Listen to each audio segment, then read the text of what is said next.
치매 방지 기능. 늙는다는 건 참으로 무서운 일. 내 어머니 인간이라 할 수 없는 낯선 자가 되어가네. 늙고 눈먼 어머니의 말은 귀신의 말이 되어 가고 나 또한 악마로 변해가니. 망령든 어머니 나무라며 눈물 흐른다. 고통의 사바세계 그곳에 나도 사네. 이상은 치매를 앓는 어머니를 간호하면서 딸이 쓴 시이다. 치매는 공공의 적이다. 가족 중 누군가가 치매에 걸린다면 가족들이 감내해야 할 고통이 확산하고 우울한 분위기가 지속할 것이다. 그것은 심각한 사회적 문제이다. 만약에 부부 중 한 사람이 치매에 걸린다면 보호자의 삶은 정말 비참해진다. 얼마나 딱하면 동반 자살을 생각할까 하는 생각이 든다. 배우자를 철없는 아이처럼 돌봐야 하는 상황. 더구나 자신도 연로하여 자신의 몸도 지탱해 나가기 어려운데 조력자인 배우자까지 그렇게 된다면 정말 끔찍하지 않은가. 누구나 치매에 대해서는 자유롭지 못하다. 치매는 심각한 뇌 질환이다. 치매는 한순간에 오는 것이 아니다. 젊었을 때부터 지나친 음주와 흡연, 나쁜 식습관, 생활 습관에 의해 진행된 결과다. 의학계에서도 치매 예방에 완전한 특효약은 없다. 치료제 또한 완전하지 못하다. 물론 치료제 연구 개발과 국내 연구진에 의해 치매 알고리즘을 발견했다는 소식은 다소 고무적일 수 있으나 지금 당장 수많은 사람이 치매의 위험에 노출되어 있다. 문제는 현재다. 아니, 현재는 기회다. 하나님이 미리 준비해 두신 바이블은 인간들의 치매를 예방하기 위한 좋은 도구가 될 것이다.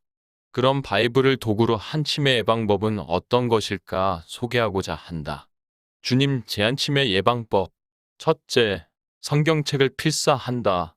치매 예방의 가장 좋은 방법의 하나인 필사는 손가락을 지속해서 움직이며 눈과 머리를 사용해야 한다. 이렇게 함으로써 성경 말씀이 자신의 손가락과 눈을 통하여 자신의 가슴 속에 조금씩 쌓이기 시작하면 말씀들도 조금씩 살아 움직인다. 그러면 치매의 사탄은 조금씩 물러간다. 더불어 행복감을 느끼게 되고 걱정 근심이 사라진다.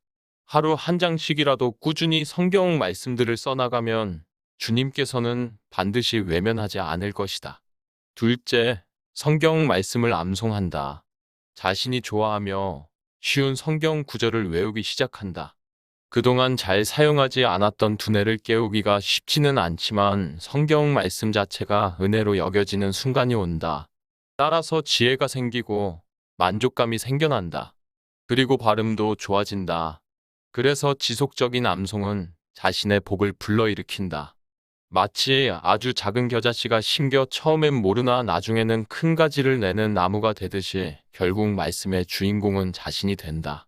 그러는 사이에 치매는 말씀 따라서 더 접근하지 못한다. 셋째, 찬송가를 자주 부른다. 찬송가를 보고 부르기 시작하여 점점 외워서 부르면 성경 말씀을 암송하는 것처럼 주님의 은혜가 자라고 주님은 기뻐하신다. 영혼이 맑아지고 불면증이 사라진다. 그러면 치매 사탄은 무서워서 어둠 속으로 사라진다. 이것 역시 자신의 복을 일으키는 중요한 요소가 된다. 넷째, 기도하는 습관이다. 스스로 기도문을 작성하여 처음에는 보고 읽지만 그것을 외워서 기도하면 주님의 즐거운 응답을 받게 될 것이다. 그리하여 하루 3번씩간 알람을 설정해 놓고 기도하면 훨씬 효과적이다. 구하라. 그러면 얻을 것이다. 다섯째, 찬송가, 찬양곡을 악기를 이용하여 연주하라. 찬송가는 악보 있는 기도문이다. 당연히 악기를 이용하여 찬송, 찬양곡을 연주하면 이것 또한 치매 예방의 보너스 역할을 톡톡히 하게 될 것이다. 기타, 아코디언, 오카리나, 하모니카, 색소폰 등 주로 손과 입을 이용하여 연주를 하게 되면 손가락과 입과 눈이 두뇌를 긴장시키고 일을 시킨다. 특히 악보를 보면서 연주를 하면 두뇌 회전이 빨라지고 아름다운 음이 나올 때마다 치매 사탄은 물러가고 대신 주님께서 기뻐하시는 모습을 보게 될 것이다.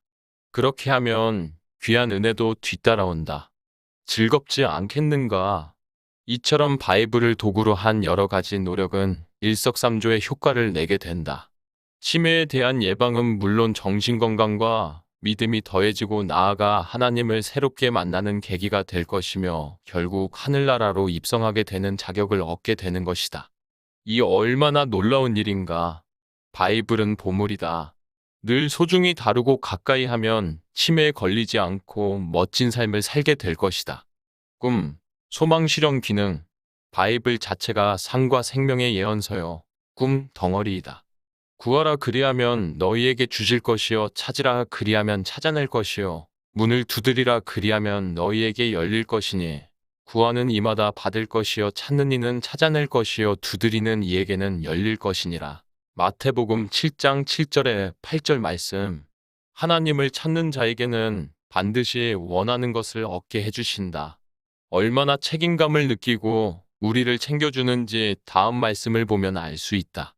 너희 중에 누가 아들이 떡을 달라고 하면 돌을 주며 생선을 달라 하는데 뱀을 줄 사람이 있겠느냐? 너희가 악한 자라도 좋은 것으로 자식에게 줄 알거든 하물며 하늘에 계신 너희 아버지께서 구하는 자에게 좋은 것으로 주시지 않겠느냐? 마태복음 7장 9절에 11절 말씀. 얼마나 믿음직스러운가.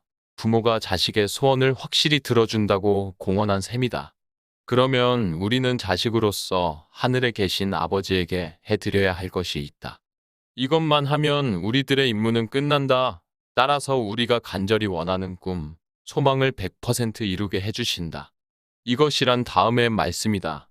예수께서 가라사대 내 마음을 다하고 목숨을 다하고 뜻을 다하여 주 너의 하나님을 사랑하라 하셨으니 이것이 크고 첫째 되는 계명이요. 둘째는 그와 같으니 내 이웃을 내 몸과 같이 사랑하라 하셨으니 마태복음 22장 37절에 39절 말씀. 우리에게 남녀노소 불문하고 꿈과 소망은 절대적이다. 그것은 우리들의 영혼을 갈고 닦는데 최고의 에너지원이다. 세계 2차 대전 중 독일 나치 치하에서 끌려온 유대인의 감옥 안에서 꿈과 소망을 포기하지 않았던 사람들은 자기 목숨을 지킬 수 있었던 것처럼 아무리 힘든 현실 속에서도 위의 말씀을 지키면 꿈과 소망은 현실이 될 것이다. 감사드립니다. 다음 편을 기대하세요.